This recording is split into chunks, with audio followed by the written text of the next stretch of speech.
التدريبات استعدادا لاستقبال المنتخب المغربي الذي سيصل على الساعة 7 إلى مطار الدوحة، وسيكون تقريبا هنا في الفندق على الساعة 9 مساء. كما تلاحظون إدارة الفندق، وبعدما يعني كان هناك مسحة أمنية من اللجنة المنظمة ومن رجال الفيفا اليوم صباحا. الآن يتم الإعداد لطريقة يعني جميلة للاحتفال واستقبال عناصر المنتخب المغربي.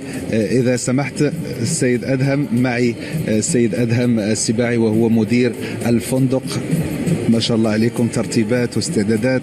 ماذا تنوون أن تقدمون كطبق أول للواصلين إليكم هذه الليلة؟ الله يخليك، أهلا بيكم ومرحبا بيكم زي ما بيقولوا في المغرب، وإحنا سعداء جدا وفخورين جدا إن إحنا مستضيفين فريق المغرب زي ما اتكلمنا الصبح، وهم خلاص على وصول، يعني كلها ساعات معدودات قاعدين بنعد. إحنا الفريق كله، الفندق كله مستعد ليهم، مش بس إحنا مش عايزين نحط ديكور وأعلام ومزيكا بس، إحنا كلنا بحماس وكلنا من جوه ومن قلبنا قاعدين مستقبلينهم وعاملين لهم مفاجآت عشان لما يخشوا هم يحسوا قد ايه ان هم منتظرينهم، كلنا قد ايه مبسوطين بيهم، وهنعمل لهم يعني شويه مفاجآت كده حلوه معاهم. يخشوا مزيكا واحنا هنطلع ونعمل لهم شويه شعارات مغربيه اللي هو بيقولوها في الاستاد وكده، فيبقى كلها حماس. وان شاء الله الاسود الاطلسي يبقوا اسود ان شاء الله عندنا ان شاء الله، وهذا ما يتمناه الجمهور المغربي. ما هي الخدمات التي ستوفرونها للمنتخب ولبعثه المنتخب في الفندق، وماذا خصصتم؟ والله اهم حاجه احنا بالنسبه للفريق لما يجي ان هو يحس ان هو وصل بيته، ودي اهم حاجه، ان هو زي ما سايب بيوتهم هناك في اوروبا زي ما انتم شايفين هناك. والله تمام، تدريب عالي جدا، وانا لسه هشاركهم في الاولي اولي ده كمان. فاهم حاجه زي ما بقول لحضرتك ان هم يكونوا حاسين ان هم في بيتهم، وزي يقولوا هوم اواي فروم هوم من ناحيه الاكل. تمام. إذن كما تتابعون أذع الكاميرا تأخذ الصورة.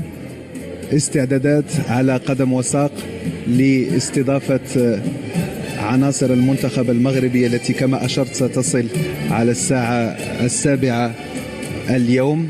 البعثة تضم 7 لاعبين، 3 منهم من الوداد، في انتظار أن